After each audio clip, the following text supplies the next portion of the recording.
मौक्तिकहारकथा। रङ्गः कस्यचित् कार्यस्य निमित्तं नगरं प्रति प्रस्थितवान्।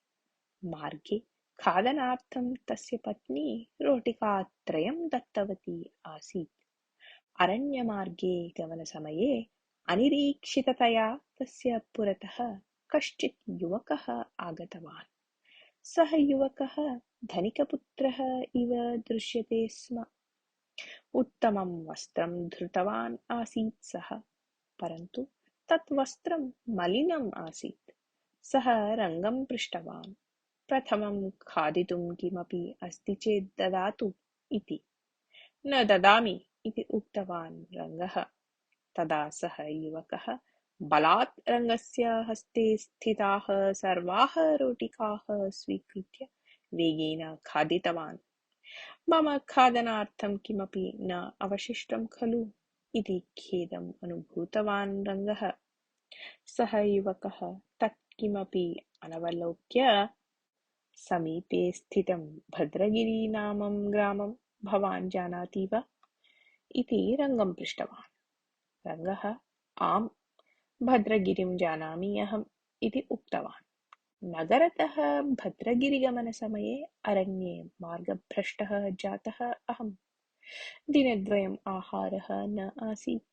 रोटिकां खादित्वा इदानीं शक्तिं प्राप्तवान् अस्मि। भवान् मां भद्रगिरिं प्रापयतु। मम पिता भद्रगिरेः भूस्वामी अस्ति, अतः सः भवते उपायनं दास्यति इति युवकः रङ्गम् उक्तवान्।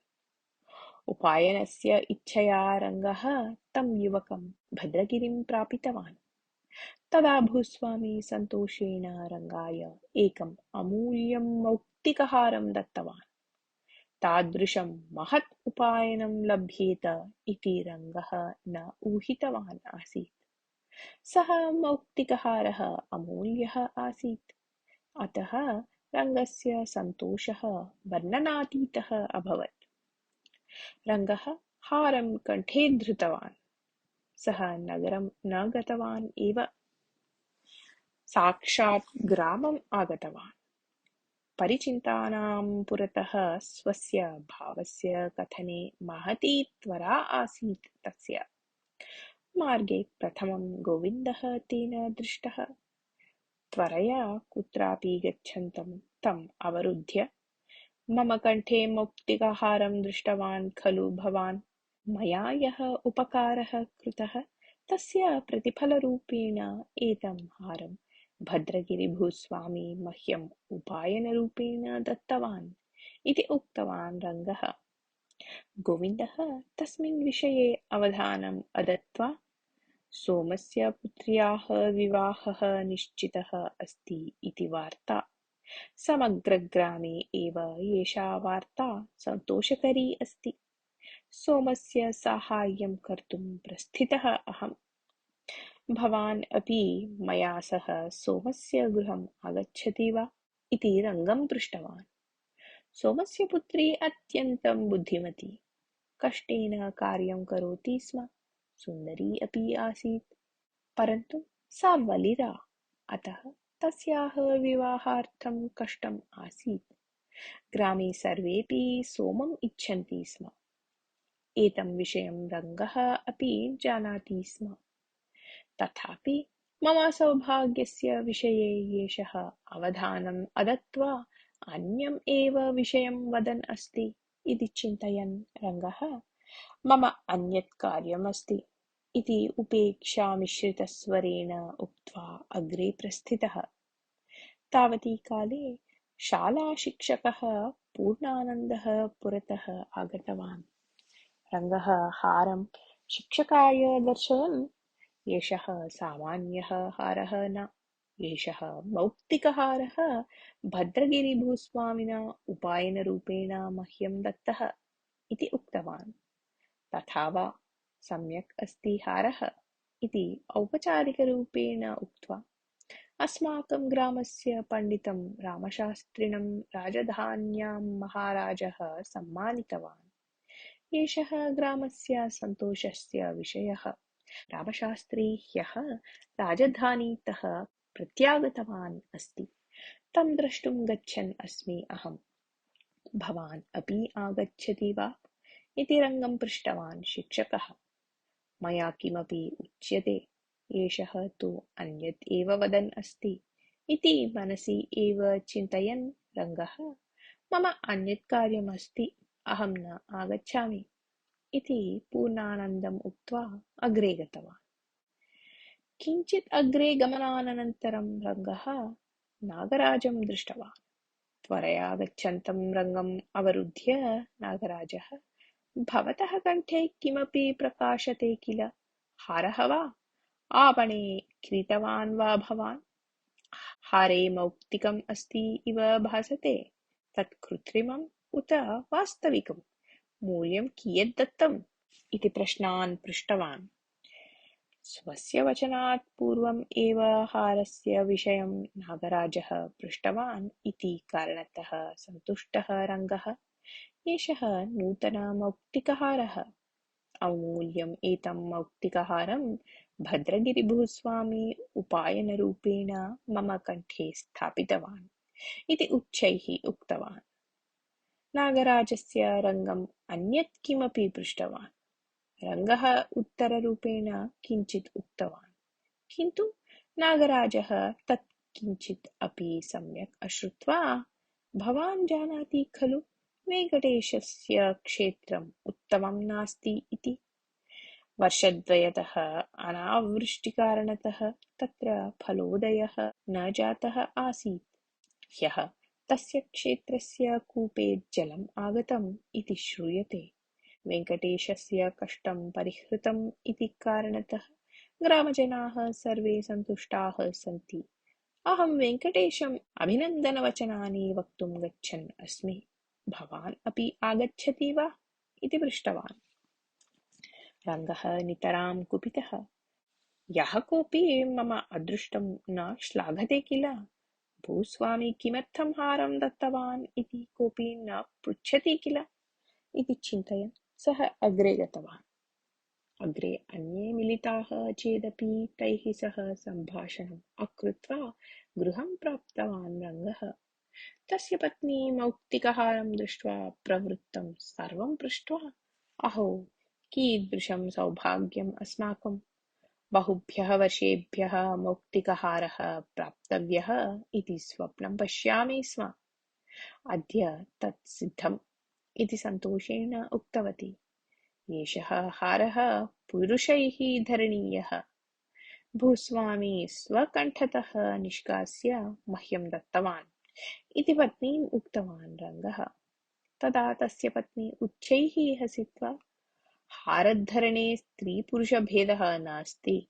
धनिकाः हारं धरन्ति, निर्धनपुरुषाः न धरन्ति। परन्तु सर्वविधाः अपि स्त्रियः तु धरन्ति एव इति उक्तवती। तथापि मम श्रेष्ठत्वं दृष्ट्वा एव भूस्वामिना दत्तः हारः एषः। अतः एतम् अहम् एव धरामि इति अनुरोधपूर्वकम् उक्तवान् रङ्गः। तत् कीदृशं श्रेष्ठत्वं भवतः? याचकाय रोटिकां वा दत्तवान् वा भवान्? सः युवकः बलात् यदा रोटिकां खादितवान् तदा भवान् खेदं प्राप्तवान्। भूस्वामिनः पुत्रः इति ज्ञात्वा किमपि उपायनं लभ्यते इत्येव भवान् तं गृहं प्रापितवान्। एतत् सर्वम् अदृष्टम् एव, न तु भवतः किमपि श्रेष्ठत्वम्। यदि अहं रोटिकां न अदास्यं तर्हि तस्य युवकस्य मेलनम् एव न अभविष्यत्। एतत् अदृष्टं सर्वं मम द्वारा एव जातम् अस्ति। एषः विषयः मम जातके लिखितः अस्ति इति उक्तवती रङ्गस्य पत्नी। न केवलं ग्रामजनानाम् अपि तु पत्न्याः भवत्याः अपि मम विषये असूया इति जुगुप्सया उक्तवान् रङ्गः। ग्रामजनानां भवति असूया किमर्थम्? भवती तादृशी का श्रेष्ठता अस्ति येन ते असूयां कुर्युः इति तस्य पत्नी पृष्टवती। तदा रङ्गः ग्रामे प्रवृत्तं स्वानुभवं पत्नीम् उक्त्वा, मया दृष्टेषु एकः अपि मां न श्लाघितवान्। एषः हारः कथं प्राप्तः इति कोऽपि न पृष्टवान्। इदानीं भवती एव वदतु, अत्र असूया कथं भवति? ग्रामे प्रवृत्तेषु सन्तोषविषयेषु भवान् उत्साहं प्रकटितवान् वा? उत्तमवचनम् उक्तवान् वा? तत् किमपि भवान् अकृत्वा स्वस्य विषये तेभ्यः सन्तोषम् अपेक्षते किल? सन्तोषे आनन्दप्रदानं भवति इति उक्तवती तस्य पत्नी। तस्याः वचनं श्रुत्वा दिङ्मूढः रङ्गः स्वविषये चिन्तयितुं यावत् उद्युक्तः तावता तस्य पत्नी, भवता ये मिलिताः ते सर्वे अन्येषां लाभविषये उक्तवन्तः। भवान् तु स्वलाभविषये एव चिन्तितवान्। एतावत्पर्यन्तं भवता सह गार्हस्थ्यजीवनं कृतवत्यै मह्यम् आभरणं किमपि दत्तवान् वा भवान्? उपायने कृतम् एतं हारम् अपि भवान् एव धर्तुम् उद्युक्तः अस्ति। प्रीत्या पत्न्यै हारः दातव्यः इति भवान् न चिन्तयति एव। भवान् अत्यन्तं स्वार्थी अस्ति इति दुःखेन उक्तवान्। अनुक्षणम् एव रङ्गः हारं पत्न्यै दत्त्वा, एतं हारं स्वीकृत्य अहं किं करोमि? एषः भवत्यै दातव्यः इत्येव मम आशयः आसीत्। तथापि विनोदार्थं किञ्चित् नाटकं कृतवान् अहम्। तावती काले एव भवती विविधवचनैः मां निन्दितवती इति उक्तवान्। तस्य पत्नी हारं कण्ठे धृत्वा अनुक्षणम् एव तं नमस्कृत्य अहं लघुचिन्तनं कृतवती। अतः तथा उक्तवती, भवतः मनः विशालम् अस्ति, अतः एव भद्रगिरिभूस्वामी भवते उपायनं दत्तवान्। भवन्तं निन्दितवत्यै मह्यम् अपि भवान् हारं दत्तवान्। तादृशं विशालं हृदयम् अस्ति भवतः। विशालमनस्कः भवान् मम पतिः अस्ति इति तु मम सौभाग्यम् एव इति उक्तवती। पत्न्याः मुखात् एतानि वचनानि श्रुत्वा रङ्गः अत्यन्तं सन्तुष्टः। अनन्तरं सः गृहात् बहिः आगत्य प्रथमं सोमस्य गृहं गतवान्। तत्र भवतः पुत्र्याः वरः लब्धः इति श्रुतवतः मम महान् सन्तोषः जातः। विवाहदिने यथाशक्ति साहाय्यम् अहं करोमि इति सोमम् उक्तवान्। ततः रामशास्त्रिणः गृहं गत्वा सम्माननस्य विषयं सर्वं ज्ञातवान्। पुनः वेङ्कटेशस्य क्षेत्रं गत्वा कूपं दृष्ट्वा सन्तोषम् अनुभूतवान्। कूपात् किञ्चित् जलम् उद्धृत्य पीतवान् अपि। एवं सर्वाणि गृहाणि गत्वा रङ्गः यदा गृहम् आगतवान् तदा तस्य सन्तोषः अभवत्। रात्रौ सः सुखेन निद्रां कृतवान्। अनन्तरदिने तस्य उत्थानात् पूर्वम् एव तस्य गृहस्य पुरतः जनाः उपस्थिताः आसन्। भद्रगिरिभूस्वामिनः मौक्तिकहारस्य विषयः ज्ञातव्यः इति, सः हारः द्रष्टव्यः इति च सर्वे तत्र मिलिताः आसन्।